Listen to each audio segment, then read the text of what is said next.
ನನ್ನ ಪ್ರೀತಿ ವಿಶ್ವಾಸಿಗಳೇ, ದೇವರ ಸುಮಧುರ ನಾಮದಲ್ಲಿ ಮತ್ತೊಂದು ಆವರ್ತಿ ನಿಮ್ಮನ್ನು ದೇವರ ವಾಕ್ಯವನ್ನು ಕಲಿಕೆ ಆಹ್ವಾನಿಸುತ್ತಿದ್ದೇನೆ. ದೇವರು ನಮ್ಮ ಜೀವದಾಯಕನು, ಯೇಸು ಕ್ರಿಸ್ತನ ರಕ್ಷಕನು. ಆ ರಕ್ಷಕ ನಮ್ಮ ಆ ಹೆಸರನ್ನು ಕೇಳುವರೆಲ್ಲರಿಗೂ ರಕ್ಷಣೆ ಆಗಲಿ ಎಂಬುದಾಗಿ ಹೇಳಿ, ಆ ರಕ್ಷಣೆಯ ಕವಚವನ್ನು ಧರಿಸಿಕೊಂಡು ನಾವು ಆತನ ಮಕ್ಕಳಾಗಿ ನಾವು ಬೆಳೆಯುವಾಗ, ಆತನ ಪ್ರಜೆಗಳಾಗಿ ನಾವು ಜೀವಿಸುವಾಗ ನಮಗೆ ದೇವರು ವಿಶೇಷವಾದ ಆಶೀರ್ವಾದ ಕೊಡ್ತಾರೆ ಎಂಬತಕ್ಕಂಥದ್ದಾಗಿ ಹೇಳಲಿಕ್ಕೆ ಇಷ್ಟಪಡ್ತೇನೆ. ಬನ್ನಿ ನನ್ನ ಸಹೋದರ ಸಹೋದರಿಯರೇ, ಇವತ್ತಿನ ಸಂದೇಶವನ್ನು ಕೇಳಲಿಕ್ಕೆ ಮೊದಲಾಗಿ ನಾವು ಕಣ್ಣುಗಳನ್ನು ಮುಚ್ಚಿ ಒಂದು ಸಣ್ಣ ಪ್ರಾರ್ಥನೆಯ ಮುಖಾಂತರವಾಗಿ ನಮ್ಮ ಸಂದೇಶಕ್ಕೆ ತೆರಳೋಣ. ಪ್ರಾರ್ಥನೆ ಮಾಡೋಣ. ನಮ್ಮನ್ನು ಅಧಿಕವಾಗಿ ಪ್ರೀತಿ ಮಾಡಿದ ನಮ್ಮ ಯೇಸು ಸ್ವಾಮಿಯೇ, ನಿನ್ನ ಪವಿತ್ರವಾದ ನಾಮದಲ್ಲಿ ನಮಗೆ ಜಯ ಉಂಟು. ನೀನು ನಮ್ಮ ವಿಮೋಚಕನು, ನಮ್ಮ ದೇವರು. ನಮ್ಮನ್ನು ಪಾಪದ ಬಂಧನದಿಂದ ಬಿಡಿಸಿದ ಮಹಾಸ್ವಾಮಿ ನೀನು ತಂದೆ. ಈಗೋ ನಿನ್ನ ಹತ್ರ ಬಂದಿದ್ದೇವೆ. ನಮ್ಮ ತನುಮನಗಳನ್ನು ನಿಮಗೆ ಸಮರ್ಪಿಸಲಿದ್ದೇವೆ. ಕೇಳತಕ್ಕಂಥ ಎಲ್ಲ ಕಿವಿಗಳನ್ನು, ನೋಡ್ತಕ್ಕಂಥ ಎಲ್ಲ ಕಣ್ಣುಗಳನ್ನು ನೀನು ಆಶೀರ್ವದಿಸು. ಇವತ್ತಿನ ಸಂದೇಶಕ್ಕೋಸ್ಕರ ನಿನ್ನ ಬೇಡರಾಗಿದ್ದೇವೆ ಸ್ವಾಮಿ. ನಮ್ಮ ಮನಸ್ಸುಗಳನ್ನು ತೆರೆ, ನಮ್ಮ ಹೃದಯಗಳನ್ನು ಶುದ್ಧ ಮಾಡು. ನಾವು ನಿನ್ನಲ್ಲಿ ಒಂದಾಗಿ ನಿನ್ನ ಪರಲೋಕ ರಾಜ್ಯದ ವೈಭವ ನೋಡ್ತಕ್ಕಂಥ ಮಕ್ಕಳಾಗಿ ಬೆಳೆಯುವ ಸಹ ಮಾಡಬೇಕಾಗಿ ನಮ್ಮ ಯೇಸುವಿನ ಹೆಸರಲ್ಲಿ ಬೇಡಿಕೊಳ್ತೇವೆ ಸ್ವಾಮಿ. ಆಮೇನ್. ನಮ್ಮ ಪ್ರಿಯ ಬಂಧುಗಳೇ, ನನ್ನ ಪ್ರಿಯ ವೀಕ್ಷಕರೇ, ಅಕ್ಕ ತಂಗಿಯರೇ, ಅಣ್ಣ ತಮ್ಮಂದಿರೇ, ಈ ಪವಿತ್ರವಾದ ಸಮಯವನ್ನು ದೇವರು ನನಗೂ ಮತ್ತು ನಿಮಗೂ ಕೊಟ್ಟಿದ್ದಕ್ಕೋಸ್ಕರ ದೇವರ ನಾಮಕ್ಕೆ ಸ್ತೋತ್ರ ಸಲ್ಲಿಸುತ್ತೇನೆ. ನನ್ನ ಉದ್ದೇಶ ಇವತ್ತು ನಿಮಗೆ ಒಂದು ಒಳ್ಳೆಯ ಸಂದೇಶವನ್ನು ಕೊಡಬೇಕೆಂಬುದಾಗಿ ನಾನು ಇಲ್ಲಿ ಬಂದು ನಿಂತಿದ್ದೇನೆ. ನನ್ನ ಪ್ರಿಯ ವೀಕ್ಷಕರೇ, ಇವತ್ತು ಮನುಷ್ಯನು ದಾರಿ ತಪ್ಪಿ ಬಳಲುತ್ತಿದ್ದಾನೆ, ದಾರಿ ತೋಚದ ಆಗಿದ್ದಾನೆ. ಕುರುಬನಿಲ್ಲದ ಕುರಿಗಳಂತೆ ನಾವೆಲ್ಲ ಚೆದರಿ ಹೋಗಿದ್ದೇವೆ. ಹಾಗಾದರೆ ನಮಗೆ ಒಬ್ಬ ಒಳ್ಳೆಯ ರಕ್ಷಕನು ಬೇಕಾಗಿದೆ, ಒಳ್ಳೆಯ ಕುರುಬನು ಬೇಕಾಗಿದ್ದಾನೆ, ನಮಗೆ ಒಳ್ಳೆಯ ಕ್ರೈಸ್ತ ಜೀವಿತ ಬೇಕಾಗಿದೆ. ಅದನ್ನು ತಾನೇ ನಾವು ಇವತ್ತು ಇಲ್ಲಿ ಕ್ರಿಸ್ತನ ನಾಮವನ್ನು ಸ್ಮರಿಸಲು ಸೇರಿದ್ದೇವೆ. ಕ್ರಿಸ್ತನ ನಾಮವನ್ನು ಸ್ಮರಿಸುವಾಗ ನಮ್ಮ ಒಮ್ಮತಗಳು ಒಮ್ಮನಸ್ಸಿನಿಂದ ನಾವು ಕುಡಿದವರಾಗಿ, ದೇವರ ಆಜ್ಞೆಗಳನ್ನು ಪರಿಪಾಲಿಸುವವರಾಗಿ, ದೇವರು ಕೊಟ್ಟಿರ್ತಕ್ಕಂಥ ಎಲ್ಲ ನಿಯಮಗಳನ್ನು ನಾವು ಪರಿಪಾಲಿಸ್ತಕ್ಕಂಥ ಕ್ರೈಸ್ತರಾಗಿ ಬೆಳೀಲಿಕ್ಕೆ ನಮಗೆ ದೇವರ ಪವಿತ್ರಾತ್ಮರು ಸಹಾಯ ಮಾಡ್ತಕ್ಕಂಥದ್ದಾಗಿ ಇದೆಂಬುದಾಗಿ ನಾನು ಹೇಳಲಿಕ್ಕೆ ಇಷ್ಟಪಡ್ತೇನೆ. ಪ್ರಿಯರೇ, ಇವತ್ತು ನನಗೆ ಬಂದು ಒಂದು ಸಂದೇಶ ನಿಮ್ಮ ಜೊತೆ ಹಂಚಿಕೊಳ್ಳಲಿಕ್ಕೆ ನನಗೆ ಆಲೋಚನೆ ಬಂದಾಗ, ಯಾವುದನ್ನು ನಿಮ್ಮ ಜೊತೆಯಲ್ಲಿ ನಾವು ಹಂಚಿಕೊಳ್ಬೇಕಂತ ಹೇಳುವಾಗ, ನೆನೆಸಿಕೊಳ್ಳುವಾಗ ನನಗೆ ಒಂದು ವಿಶೇಷವಾದ ಶಿರೋನಾಮೆ ನನ್ನ ತಲೆಗೆ ಬಂತು. ಅದೇನಂತಂದರೆ, ನನ್ನ ವಿಮೋಚಕನು ಜೀವಿಸಿದ್ದಾನೆ. ಮೈ ರಿಡೀಮರ್ ಲಿವತ್.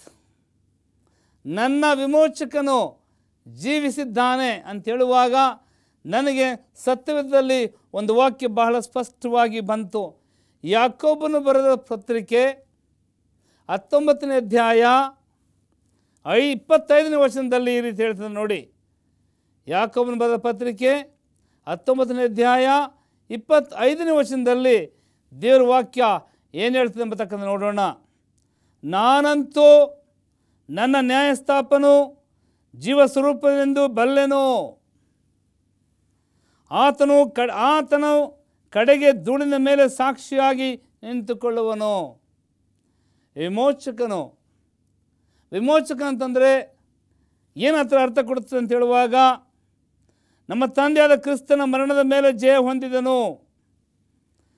ಮರಣವೇ ನಿನ್ನ ಕೊಂಡಿಯಲ್ಲಿ ಎಂದು ಹೇಳುತ್ತೇವೆ. ಆತನು ಪಾತಾಳವನ್ನು ಜಯಿಸಿದಾತನು, ಆದ್ದರಿಂದ ಪಾತಾಳವೇ ನಿನ್ನ ಜಯವೆಲ್ಲಿ ಎಂಬುದಾಗಿ ಪ್ರಶ್ನೆ ಕೇಳ್ತೇವೆ ಪ್ರಿಯರೇ. ಪ್ರಪಂಚದ ಅನೇಕ ನಾಯಕರುಗಳು, ತತ್ವಜ್ಞಾನಿಗಳು, ಬುದ್ಧಿವಂತರು, ದೊಡ್ಡ ದೊಡ್ಡ ವಿದ್ವಾಂಸರು ಎಲ್ಲ ಮರಣ ಹೊಂದಿದರು. ಎಷ್ಟೋ ದೇವರು ಮನುಷ್ಯ ಎಂಬುದಾಗಿ ಹೇಳಿಕೊಂಡು ಈತನೇ ದೇವರ ಸ್ವರೂಪಿ ಅಥವಾ ದೇವರಿಂದಲೇ ಬಂದವನು ಈತನು ಎಂಬತಕ್ಕಂಥ ಎಷ್ಟೋ ಜನ ತಮ್ಮನ್ನು ತಾವು ರೂಪಿಸಿಕೊಂಡು ಈ ಭೂಮಿಯಿಂದ ಮರಣ ಹೊಂದಿದರು. ಯಾರಾದರೂ ಇವತ್ತುವರೆಗೂ ಎದ್ದು ಬಂದಿರ್ತಕ್ಕಂಥ ನೋಡಿದ್ದೀರಾ? ಎದ್ದು ಬಂದಿರ್ತಕ್ಕಂಥ ನೋಡಿದ್ದೀರಾ ಪ್ರಿಯರೇ? ಯಾರೂ ಇಲ್ಲ. ಯೇಸು ಕ್ರಿಸ್ತನು ಮಾತ್ರ ಆ ವಿಮೋಚನೆಯನ್ನು ಪಡೆದನು. ಆ ಯೇಸು ಕ್ರಿಸ್ತನು ಮಾತ್ರ. ಅದಕ್ಕೆ ತಾನೇ ನಾವು ಆತನನ್ನು ಸತ್ಯ ದೇವರೆಂದು ಎನಿಸ್ತೇವೆ. ವಿಮೋಚಕನೆಂಬ ಪದಕ್ಕೆ ಅರ್ಥ ಈ ರೀತಿ ಕೊಡ್ತದೆ ನೋಡಿ. ಸಂರಕ್ಷಿಸುವವನು, ಬಿಡುಗಡೆ ಮಾಡುವವನು, ಮತ್ತು ಇನ್ನೂ ಅನೇಕ ನಮ್ಮನ್ನು ಸಂರಕ್ಷಣೆ ಅನ್ನತಕ್ಕಂಥದ್ದಾಗಿ ಹೇಳ್ತಕ್ಕಂಥದ್ದಾಗಿದೆ. ಬಿಡುಗಡೆ ಮಾಡುವವನು ಯಾವುದರಿಂದ? ಬಿಡುಗಡೆ ಮಾಡುವುದು ಯಾವುದರಿಂದ? ಪಾಪದಿಂದ. ನಾವೆಲ್ಲ ಪಾಪಿಗಳು. ಹುಟ್ಟಿನಿಂದಲೇ ನಾವು ಪಾಪವನ್ನು ಹೊಂದಿಕೊಂಡು ಬಂದಿರತಕ್ಕಂಥವರು. ಆದಾಮಾವಳಿಂದಲೇ ಆ ಪಾಪ ನಮಗೆ ಉತ್ಪತ್ತಿ ಆಯಿತು. ಇಲ್ಲಿಗೆ ಅವಿಧೇಯರಾದ ಕಾರಣ, ದೇವರಿಗೆ ವಿರುದ್ಧವಾಗಿ ಮಾಡಿದ ಕಾರಣ ಪಾಪಗ್ರಸ್ತರಾದರು. ಅವರನ್ನು ಬೆಳೆಸಲಿಕ್ಕೆ,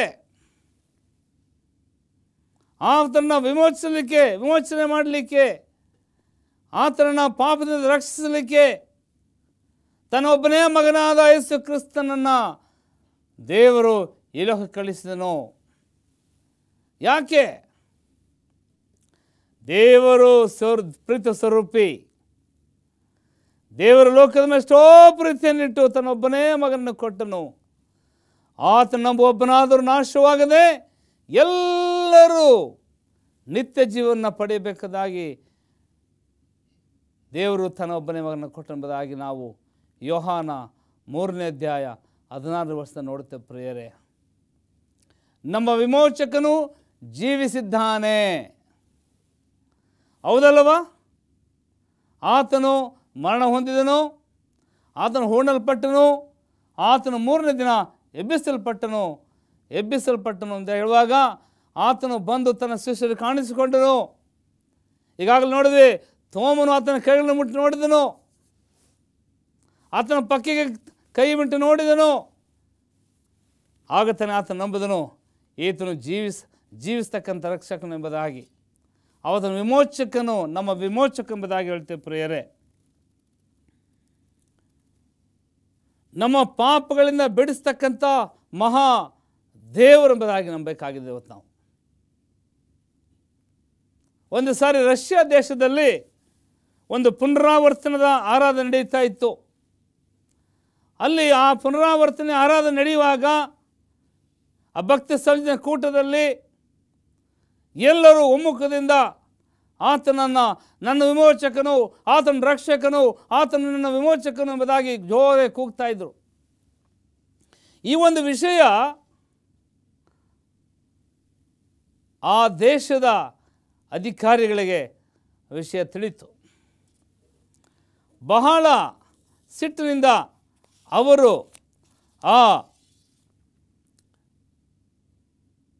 ಆ ಸಮಯದಲ್ಲಿ ಅವ್ರ ವಿರೋಧಕ್ಕೆ ಅವರು ಯಾವಾಗ ಅಧಿಕಾರಿಗಳು ಬಂದು ಅವರನ್ನು ಅಡ್ಡಿಪಡಿಸಲಿಕ್ಕೆ ಬಂದರು, ಹೆಚ್ಚಾಗಿ ಆತನ ಹೆಸರನ್ನು ಕೂಗ್ತಾ ಇದ್ರು. ನನ್ನ ವಿಮೋಚಕನು, ನನ್ನ ಕರ್ತನು, ನಮ್ಮ ರಕ್ಷಿಸ್ತಕ್ಕಂಥವನು, ನಮ್ಮ ಪಾಪವನ್ನು ಬಿಡಿಸ್ತಕ್ಕಂಥವನಾಗಿ ಕೂಗ್ತಾ ಇದ್ರು. ಪ್ರಿಯರೇ, ವಿಶ್ವಾಸಿಗಳೇ, ನಮಗೆ ಒಬ್ಬ ದೊಡ್ಡ ವಿಮೋಚಕನು ಇವತ್ತು ಸಿಕ್ಕಿದ್ದಾನೆ ಎಂಬತಕ್ಕಂಥ ಮರೆಯಬಾರದು ಪ್ರಿಯರೇ.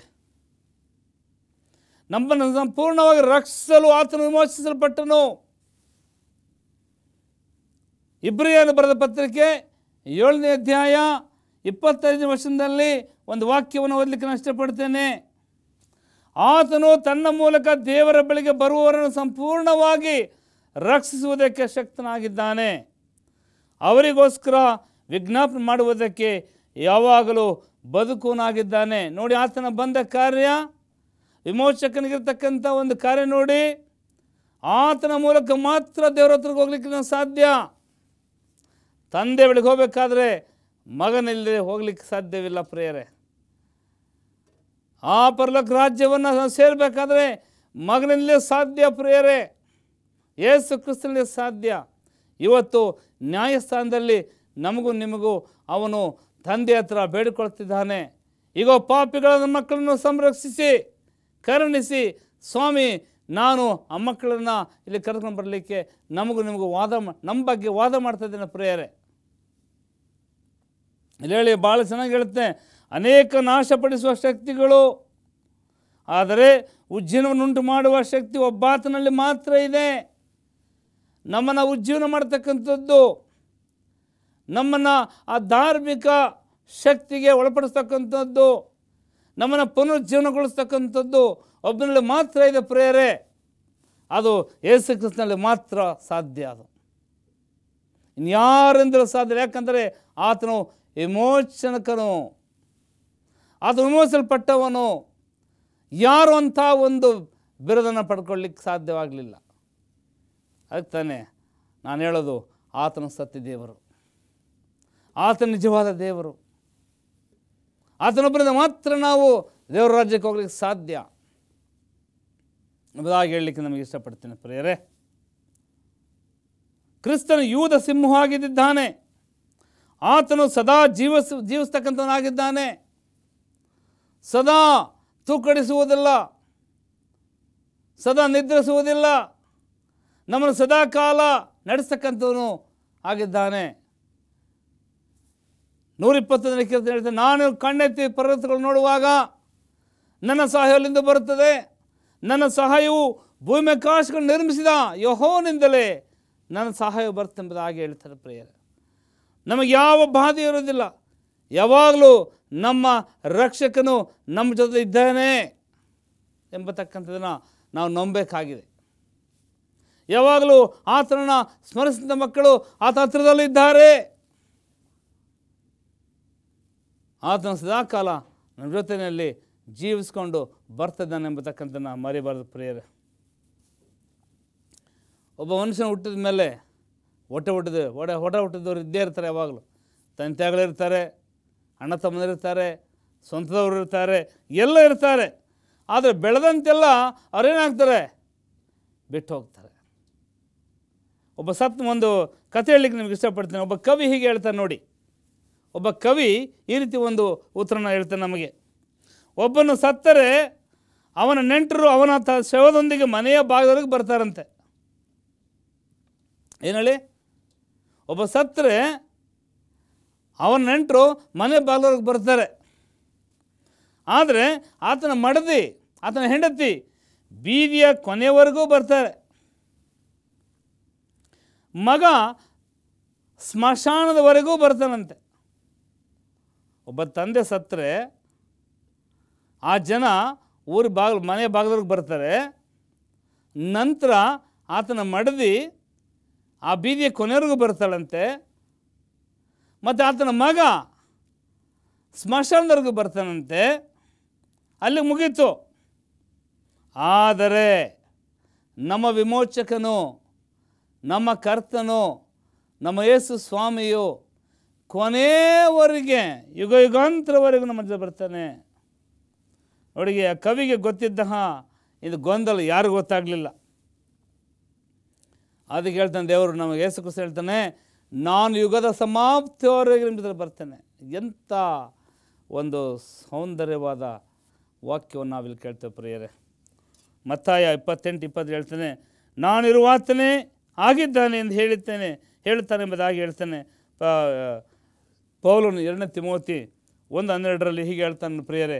ವಿಶೇಷವಾಗಿ ಆತ ನಮಗೆ ಕೊಡ್ತಾ ಇದ್ದಾನೆ ನೋಡಿ, ಎಷ್ಟು ಚೆನ್ನಾಗಿ ಹೇಳ್ತಿದ್ದಾನೆ. ನಾನು ನಂಬಿಗಸ್ತನ ಆತನನ್ನು ಬಲ್ಲೆನು, ಆತನು ನನ್ನ ವಶದಲ್ಲಿರುವುದನ್ನು ಆತನು ಕಾಪಾಡುವ ಶಕ್ತನಾಗಿದ್ದಾನೆ, ದೃಢವಾಗಿ ನಂಬಿದ್ದೇನೆ. ಶಡ್ರಾಕ್, ಮೇಷಕ್, ಅಬೇದ್ನೆಗೋ ಈ ರೀತಿ ಹೇಳಿದರು. ನಾವು ಸೇವಿಸುವ ದೇವರಿಗೆ ಚಿತ್ತವಿದ್ದರೆ ಆತನ ದಗದಗೆ ಹುರಿಯುವ ಆವಿಯೊಳಗೆ ನಮ್ಮನ್ನು ಬಿಡಿಸಬಲ್ಲನು, ಹೇಗೂ ನಿನ್ನ ಕೈಯಿಂದ ನಮ್ಮನ್ನು ಬಿಡಿಸು ಎಂಬುದಾಗಿ ಹೇಳ್ತೇವೆ ಪ್ರಿಯರೇ. ಎರಡನೇದಾಗಿ ಭಯವನ್ನು ಹೋಗಲಾಡಿಸ್ತಕ್ಕಂಥ ದೇವರು ನಮ್ಮ ದೇವರು. ನಮ್ಮಲ್ಲಿ ಯಾವುದೇ ಭಯ ಇದ್ದರೂ ಅದನ್ನು ಹೋಗಲಾಡಿಸ್ತಕ್ಕಂಥ ಕರ್ತನು ಆತ ನಮಗೆ. ವಿಶೇಷವಾದ ರೀತಿಯಲ್ಲಿ ಕ್ರೈಸ್ತಿಯ ಜೀವಿತವು ಭಯಪಡಬೇಕ ಜೀವಿತ ಅಲ್ಲ ಪ್ರಿಯರೇ. ಕ್ರೈಸ್ತ ಜೀವಿತವು ಭಾಳ ಸಂತೋಷಕರ ಜೀವಿತ. ಕ್ರೈಸ್ತ ಜೀವಿತವು ಭಾಳ ಹೋರಾಡ್ತಕ್ಕಂಥ ಜೀವಿತ. ಕ್ರೈಸ್ತ ಜೀವಿತವು ಭಾಳ ನಂಬಿಕೆಯಾದ ಜೀವಿತ. ಕ್ರೈಸ್ತ ಜೀವಿತವು ಕ್ರೈಸ್ತ ಹೋರಾಟವು ಜೀವನ ಗಳಿಸ್ತಕ್ಕಂಥ ಹೋರಾಟ ಎಂಬುದಾಗಿ ನಾನು ಹೇಳಲಿಕ್ಕೆ ಇಷ್ಟಪಡ್ತೀನಿ. ಪ್ರಕಟಣೆ 1:17-16 ಹಿಂಗೆ ಹೇಳ್ತದೆ ನೋಡಿ. 18ನೇ ವಚನದಲ್ಲಿ 17 ಮತ್ತು 18 ವಚನ ಹೇಳ್ತದೆ, ಯೇಸು ಕ್ರಿಸ್ತನು ಸತ್ತರೊಳಗಿಂದ ಏಕೆ ಎಬ್ಬಿಸಲ್ಪಟ್ಟನು, ಹೆದರಬೇಡ, ನಾನು ಮೊದಲನೆಯವನು ಕಡೆಯವನು ಸದಾ ಜೀವಿಸುವವನು ಆಗಿದ್ದೇನೆ. ಸದಾ ಆತನು ನಮ್ಮ ಜೊತೆ ಜೀವಿಸ್ತಕ್ಕಂಥವನಾಗಿದ್ದಾನೆ ಪ್ರಿಯರೇ. ಸತ್ತವನಾಗಿದ್ದೆನು ಮತ್ತು ಯುಗಾಂತರಗಳಲ್ಲಿಯೂ ಬದುಕುವನಾಗಿದ್ದೇನೆ. ಮರಣದ ಮತ್ತು ಪಾತಾಳದ ಬೀಗದ ಕೈಗಳು ನನ್ನಲ್ಲಿವೆ. ನೋಡಿ, ಎಂಥ ಒಂದು ಶಾಶ್ವತದ ವಾಕ್ಯವನ್ನು ನಾವಿಲ್ಲಿ ಓದ್ತಿದ್ದೇವೆ. ಎಂಥ ಪವಿತ್ರವಾದ ವಾಕ್ಯವನ್ನು ನಾವಿಲ್ಲಿ ಓದ್ತಿದ್ದೇವೆ ಪ್ರಿಯರೇ. ಕ್ರಿಸ್ತನ ಪುನರುತ್ಥಾನವು ಭಯದಿಂದ ನಮ್ಮನ್ನು ಬಿಡುಗಡೆ ಮಾಡಿತು. ಭಯ ನಮ್ಮನ್ನು ಆಳಲು ಸಾಧ್ಯವಿಲ್ಲ. ಭಯಪಡ್ತಕ್ಕಂಥವರು ಕ್ರಿಸ್ತನತ್ತ ಬರಲಿಕ್ಕೆ ಬಹಳ ಹಿಂಜರಿತಾರೆ. ಆದರೆ ಕ್ರಿಸ್ತನತ್ತ ಬರ್ತಕ್ಕಂಥವರು ಯಾವಾಗಲೂ ಧೈರ್ಯದಿಂದ ಇರಬೇಕಾಗಿದೆ ಪ್ರಿಯರೇ. ನೋಡಿ, ಯೋಬನ ಜೀವಿತದಲ್ಲಿ ಉಂಟಾದ ಒಂದು ದೊಡ್ಡ ಆಘಾತ. ಯೋಬನು ಬಹಳ ಕಷ್ಟ ಸಂಕಟಗಳಿಗೆ ಒಳಗಾದನು. ಮರಣಕರ ವ್ಯಾಧಿಯಲ್ಲಿ ಬಿದ್ದಿದ್ದನು. ಆತನಿಗೆ ಬಹಳ ಕಷ್ಟಗಳು ಉಂಟಾಯಿತು. ಆತನ ಮೈಯಲ್ಲಿ ಬೊಬ್ಬೆಗಳು ಉಂಟಾದವು. ಆತನ ಹೆಂಡತಿ ಕೂಡ ಏನು ಹೇಳೋದು ಗೊತ್ತಂತೀರಾ? ನೀನು ಯಾಕೆ ಇನ್ನೂ ಆ ದೇವರು ನಂಬಿದ್ದೀಯಾ? ನೀನು ಆತನನ್ನು ತಿರಸ್ಕರಿಸಿ ಬಾ. ನೋಡಿ, ನಾಯಿಗಳು ಕೂಡ ಆತನ ಹುಣ್ಣು ನಗ್ತಾ ಇತ್ತು. ಆಕೆ ದುರ್ವಾಸನೆಯಲ್ಲಿ ಬಿದ್ದಿದ್ದ ಆತನು. ಅಂಥ ಯೋಬನಿಗೆ ಒಂದು ನಿರೀಕ್ಷೆ ಇತ್ತು. ನನ್ನ ವಿಮೋಚಕನು ಜೀವಿಸಿದ್ದಾನೆ, ನನ್ನ ವಿಮೋಚಕನು ನನಗೆ ಕೊಡ್ತಾನಲ್ಲ, ನಾನು ಕಳೆದುಕೊಂಡ್ರೆ ಎಲ್ಲವನ್ನ ಕೊಡ್ತಾನೆ ಎಂಬುದಾಗಿ ಆತನು ನಂಬಿದನು. ಆತನು ಸಿಕ್ತಲ್ವಾ? ಖಂಡಿತವಾಗಿ ಸಿಕ್ತು. ಎಲ್ಲವೂ ಅದನ್ನು ಸಿಕ್ತು. ಅದೇ ತಾನೇ ನಮ್ಮ ವಿಮೋಚಕನಿರ್ತಕ್ಕಂಥ ಶಕ್ತಿ. ವಿಮೋಚಕನಿರ್ತಕ್ಕಂಥ ಶಕ್ತಿ. ಯೇಸುವಿನ ಪುನರುತ್ಥಾನವನ್ನು ಅರಿಯದೆ ನಾವು ಜೀವಿಸುವಾಗ ನಮಗೆ ಮುಂದಿನ ದಾರಿ ಇಲ್ಲ ಪ್ರಿಯರೇ. ಹೇಳ್ತದೆ ಇಲ್ಲಿ, ಯೇಸುವಿನ ಪುನರುತ್ಥಾನವನ್ನು ಅರಿಯದೆ ಇದ್ದ ಶಿಷ್ಯರು ಯೆಹೂದ್ಯರಿಗೆ ಹೆದರಿ ಒಂದು ಕೋಣೆ ಅಡಗಿಕೊಂಡಿದ್ದರು. ಯೇಸು ಅವರ ಮಧ್ಯೆ ಬಂದು ನಿಮಗೆ ಸಮಾಧಾನವಾಗಲಿ ಎಂದು ಹೇಳಿದನು. ಮನುಷ್ಯನ ಭಯ ಉರುಳು. ಮೂಗಿನ ಶ್ವಾಸವಿರುವ ಮನುಷ್ಯರಿಗೆ ಯಾಕೆ ಹೆದರಬೇಕು? ಕೆಲವರು ಎಲ್ಲದಕ್ಕೂ ಭಯಪಡುತ್ತಾರೆ, ಬೇಕು ಅಡ್ಡ ಬಂದರೆ ಭಯಪಡ್ತಾರೆ. ನೋಡಿ, ಎಂಥ ಒಂದು ಮೂಢನಂಬಿಕೆಯ ಜೀವಿತದಲ್ಲಿ ಜೀವಿಸ್ತಾರೆ ಕೆಲವರು. ಏನಾರು ಸರ್ವಸಣ್ಣ ಬೆಕ್ಕ ಅಡ್ಡ ಬಂದರೆ ಅಲ್ಲೇ ನಿಂತು ಮಾಡ್ತಾಯಿದ್ದಾರೆ ಪ್ರೇಯರ್. ಆದ್ದರಿಂದ ನಾವು ಭಯಪಡಬೇಕಾದಿಲ್ಲ. ಯಾಕಂದರೆ ನಮ್ಮ ವಿಮೋಚಕನು ಜೀವಿಸ್ತಕ್ಕಂಥವನಾಗಿದ್ದಾನೆ. ನಮ್ಮ ಕರ್ತನು ಸದಾಕಾಲ ನಮ್ಮ ಬರಲ್ತಕ್ಕಂಥವನಾಗಿದ್ದಾನೆ. ನಮ್ಮನ್ನು ಕಾಯುವಾತನು ತುಕ್ಕಡಿಸುವುದನ್ನು ನಿದ್ರಿಸುವುದರೆಂಬುದಾಗಿ ನಾವು ದಾವಿದನ ಕೀರ್ತನೆ ಓದ್ತೇವೆ ಪ್ರಿಯರೇ. ಮತ್ತು ಇನ್ನೊಂದು, ಯೇಸು ಪುನರುತ್ಥಾನವು ಜೀವೂ ಆಗಿದ್ದಾನೆ ಎಂಬತಕ್ಕಂಥ ನಂಬಬೇಕು. ಆತನ ಸದ್ದು ಹೋಗಿದ್ದ ಲಾಜರನ್ನೇ ಎಬ್ಬಿಸಿದನಲ್ವಾ? ಆ ಲಾಜರನ್ನೇ ಹೊರಗೆ ಬಾ ಅಂತ ಹೇಳುವಾಗ ಸತ್ತೋಗಿದ ಲಾಜರನು ಬಂದನು ಎಂಬುದಾಗಿ ನೋಡ್ತೇವೆ. ಅಂಥ ಒಂದು ಮಹಾಸ್ವಾಮಿಯನ್ನು ನಾವು ನಂಬಲಿಕ್ಕೆ ಬಂದಿದ್ದೇವಲ್ಲವ. ನಾವು ಆತನ ಸಂಪೂರ್ಣವಾಗಿ ನಾವು ನಂಬಬೇಕಾಗಿದೆ ಪ್ರಿಯರೇ. ಕೊನೆಯದಾಗಿ ವಿಶೇಷವಾದ ರೀತಿಯಲ್ಲಿ ಆತನು ನಮ್ಮನ್ನು ನಮಗಾಗಿ ಬೇಡಲು ಮನವಿಗಳನ್ನು ಮಾಡಲು ಆತನು ಇಲ್ಲಿ ನಮಗೆ ವಿಮೋಚಕನಾಗಿದ್ದಾನೆ. ಮೂರನೇದಾಗಿ ನಿಮಗೆ ಹೇಳ್ತಕ್ಕಂಥನಾಗಿದ್ದೇನೆ, ನಮಗಾಗಿ ಬೇಡಲು ಅಂದರೆ ಮನವಿಗಳನ್ನು ಮಾಡಲು. ರೋಮಾಪುರದವರೆಗೆ ಬರೆದ ಪತ್ರಿಕೆ 8ನೇ ಅಧ್ಯಾಯ 34ನೇ ವಚನದಲ್ಲಿ ಈ ರೀತಿ ಹೇಳ್ತಕ್ಕಂಥದ್ದಾಗಿದೆ, ಯೇಸು ಕ್ರಿಸ್ತು ಮರಣವನ್ನು ಹೊಂದಿದ್ದಲ್ಲದೆ ಜೀವಿತನಾಗಿ ಎದ್ದು ದೇವರ ಬಲಗಡೆಯಲ್ಲಿದ್ದು ನಮಗೋಸ್ಕರ ಬೇಡುವನಾಗಿದ್ದಾನೆ. ಹೌದು ನನ್ನ ಪ್ರಿಯರೇ, ಆತನು ಎದ್ದು ನಮಗೋಸ್ಕರ ಇವತ್ತು ನ್ಯಾಯ ವಿಚಾರಣೆಯನ್ನು ಮಾಡ್ತಕ್ಕಂಥ ಮಧ್ಯಸ್ಥನಾಗಿ ನ್ಯಾಯವನ್ನು ದೇವರ ಸಂಗಡ ನಮಗೆ ಮಾಡ್ತಿದ್ದಾನೆ.